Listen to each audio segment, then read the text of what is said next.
তৃণমূলের দুটো গোষ্ঠীর মধ্যে মারামারি, তো আবার ছাগলকে কেন্দ্র করে।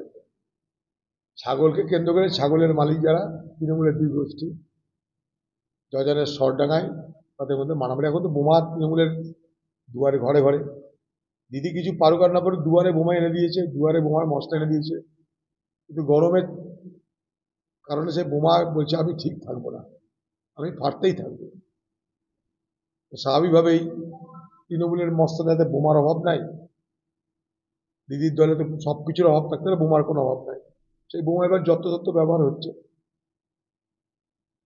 পুলিশ নিশ্চুপ থাকবে, এই বোমা দিয়েই ভোট করানোর চেষ্টা হবে। তার জন্য আমরা কেন্দ্রীয় বাহিনীকে সতর্ক করে দিচ্ছি। তা তৃণমূল কি সন্তোষ প্রকাশ করবে? দেখো দিদি, দেখুন আমরা জানি যেটা সেটা হাইকোর্ট সিবিআইকে তদন্ত করার নির্দেশ দিয়েছে। সিবিআই মনে হয়েছে এনএসজিকে আনা দরকার। এখানে কোন পার্টির কিছু বলার আছে বলে আমার জানা নাই। হাইকোর্টের নির্দেশে সিবিআই তদন্ত, সেই সিবিআই তদন্তে কাকে ডাকবে না ডাকবে সিবিআই ব্যাপার। খুব দরকার মুর্শিদাবাদে। আমরা তো এখানকার মানুষকে বলেছি কিছু করতে দেবো না আমরা। এই জেলায় কোনো রংবাজি হবে না, তৃণমূলের কোনো বুদ্ধকল হবে না, তার জন্য পূর্ণ প্রস্তুতি নিয়েছি আমরাও। দেখুন, যখন 25,000 চাকরি অবৈধভাবে পশ্চিমবঙ্গ সরকার নিয়োগ করতে পারে, তাদেরই পরিচালিত গোর্খা টেরিটোরিয়াল অ্যাডমিনিস্ট্রেশন, তারা কেন চুরি করবে না, তারা কেন দুর্নীতি করবে না বলুন। দিদি শিখিয়ে দিয়েছে আমার কাছে জল স্থল অন্তরিক্ষ কোনো কিছু বাদ যাবে না। যেখানে সুযোগ পাবো আমি সেখানেই মেরে খাবো। জল স্থল অন্তরিক্ষ কিছুই বাদ যাবে না। পাহাড় পর্বত জঙ্গল শ্মশান কবরস্থান কিছুই বাদ যাবে না। আমি যেখানে সুযোগ পাবো সেখানেই আমি মেরে খাবো। শুধু কি দাবদাহ? ভালো কথা বললেন আপনারা সাংবাদিক মহল। খুশি হলাম যে সাংবাদিক মহলের পক্ষ থেকে অন্তত চিন্তা প্রকাশ করা হচ্ছে, উদ্বিগ্নতা প্রকাশ করা হচ্ছে এই বাংলার তাপদাহ এবং সেই সঙ্গে সঙ্গে মানুষের সমস্যা নিয়ে। আপনারা শুনলে অবাক হয়ে যাবেন, শুধু বিদ্যুৎ সংকট নয়, এই বাংলায় তাপদাহের কারণে কত সানস্ট্রোক হচ্ছে আমরা জানি না। সানস্ট্রোকে কত মানুষের মৃত্যু হচ্ছে আমরা জানি না। জলের সংকট কোন তীব্রতায় পৌঁছেছে আমরা জানি না। শুধুমাত্র বহরমপুর শহরে, এটা একটা শহর, গঙ্গা এখানটায়, এই শহরের অর্ধেক মানুষ আজকে জলের কষ্টে ভুগছে।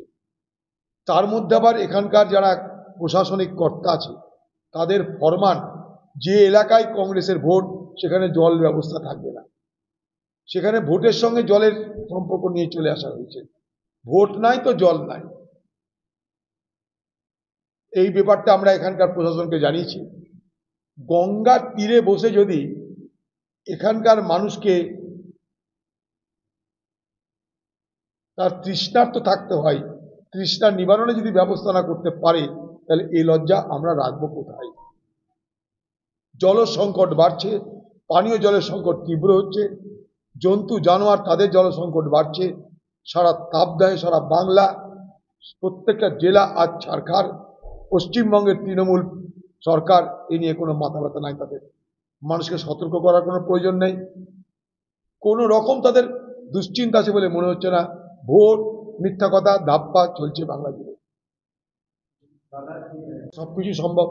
এখানে এই বাংলা দিয়ে ড্রাগ পাচার হয়, এই বাংলা দিয়ে অস্ত্র পাচার হয়, এই বাংলা দিয়ে নারী পাচার হয়, কি না হয়, এই বাংলা দিয়ে জাল টাকা পাচার হয়।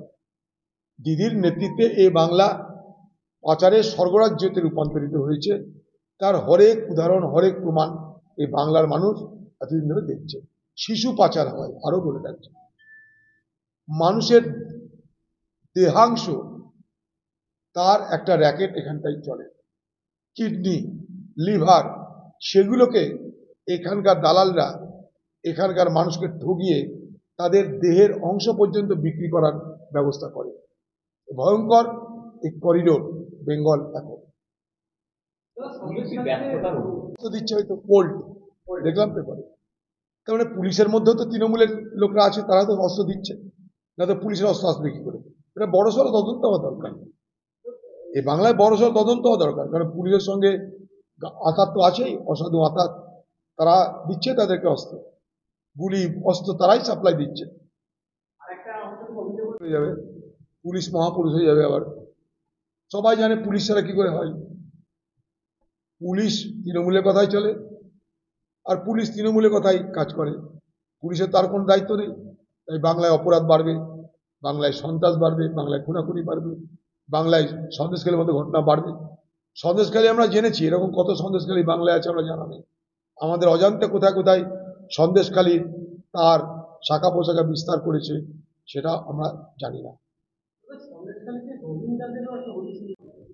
হতে পারে, আমাদের জানা নাই এটা। রোহিঙ্গারা বার্মা থেকে রিফিউজি হয়ে তারা বাংলাদেশে গেছিল, বাংলাদেশ থেকে হয়তো কোনো ক্রমে তারা এখানটা এসেছে। তবে তার মধ্যে কিছু রোহিঙ্গাকে ইউনাইটেড নেশনসের তরফ থেকে তাদেরকে থাকার, তাদের সুযোগ সুবিধা দেওয়ার পারমিট দেওয়া হয়েছিল, এটুকু আমি জানি। বাকি এখানকার পুলিশ দেখবে, দিল্লির কেন্দ্রীয় বাহিনী, দিল্লির সিবিআই দেখবে, দিল্লির যে সমস্ত দপ্তর আছে তারা দেখবে। আমরা সে কোনো জায়গা থেকেই কোনোভাবেই এই বাংলাকে অপরাধীদের সর্বরাজ্যে যাতে রূপান্তরিত করতে না পারে, তার জন্য আমরা আমাদের লড়াই, আমাদের সংগ্রাম করেছি, করছি, করব।